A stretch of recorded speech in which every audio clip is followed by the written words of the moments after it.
All right, guys, we're here at day 5 of the 31 vlogs of Halloween, and this one gets juicy.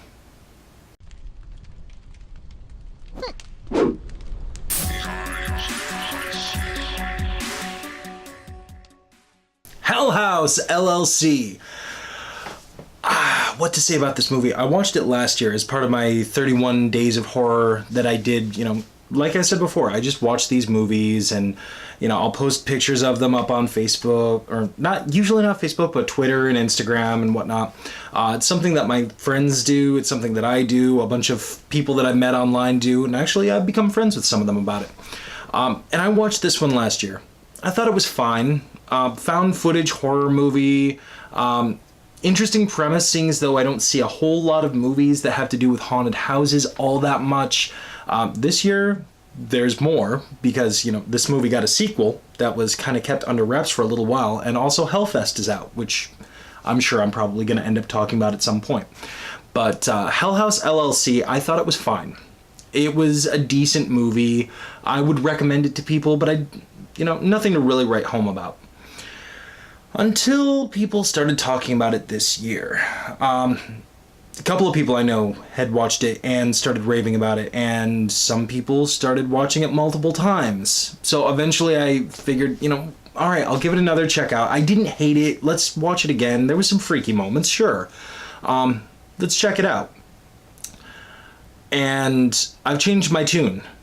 I've gone from it's not bad to holy cow. This is a movie that it rewards multiple viewings. If you watch this movie at all and you think that, all right, it's okay, sit on it for a little bit, go back to it, and rewatch it. This movie has so much happening in so many different ways. There's always something else in the shot. It takes its inspiration right out of the John Carpenter School of Horror, okay? It's right out of his friggin' handbook. In the original Halloween, the movie was framed in such a way that there was always something else in the shot. Sometimes it was just a tree branch. Other times it was the Shape. We now know him as Michael Myers, but in that movie he's referred to as the Shape.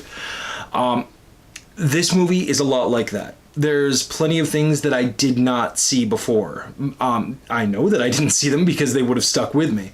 There's one scene about midway through that freaked me out before, and it certainly freaked me out this time, where this demonic looking woman is just sitting in the room staring off into space.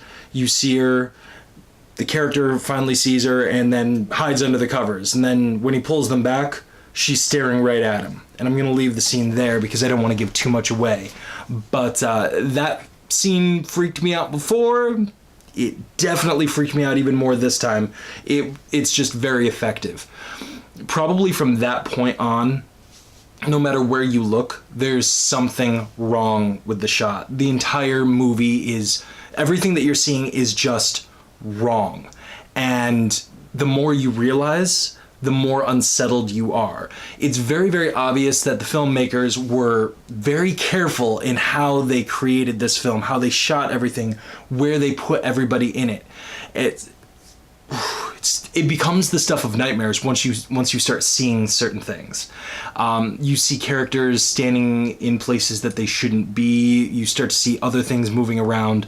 It's almost like you're experiencing this with the characters, but you're seeing it and they're not, and all you want to do is just scream at them, turn your head the other way.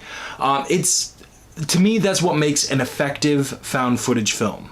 It takes me back to another movie that I will be watching this year, Paranormal Activity, where you're seeing things taking place and all you want to do is just shake Mika and say, dude, wake up, look at this right here. But obviously, we're watching a movie. We don't have that ability. And that's what makes this so effective, is it plays on your paranoia and it just drills itself into your subconscious. And you cannot unsee some of the things that you were subjected to in this film. So I highly recommend it.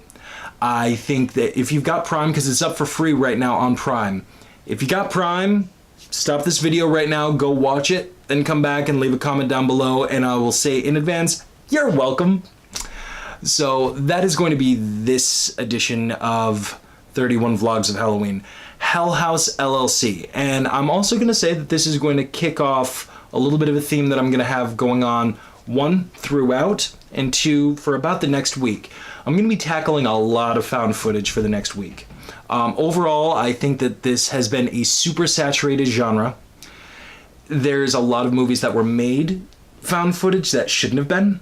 There's a lot of movies that should have been made found footage, and I think they would have been more effective, but more on that later. I'm sure I'll pick out a couple of those to watch this year.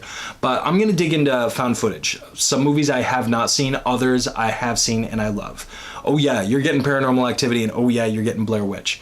And I'm probably going to start throwing some extra things in there with them, because it's Halloween time, and as we're marching down the days, it's time to start getting things a little bit creepier. So we're going to start adding some more to these movie reviews, probably starting in the next week or two.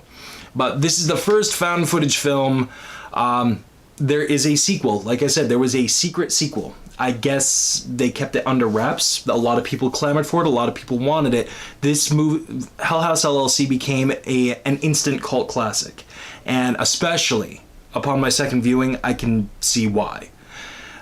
There's so much win in this film, so much win that I don't even have time to talk about, so much that I don't even know how to express, because I literally just watched it 5 minutes ago.